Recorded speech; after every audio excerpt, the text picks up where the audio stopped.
បានដែរបងឯងអីយកបបិនមេជើចំបើ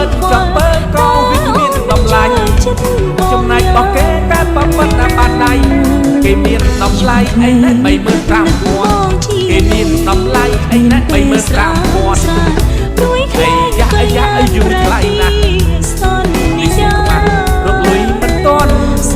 មិនមាននៅយូរខ្លាចកើតអាសន្នបើប្រពន្ធមកតន់ចោល35000បើប្រពន្ធមកតន់រត់ចោល35000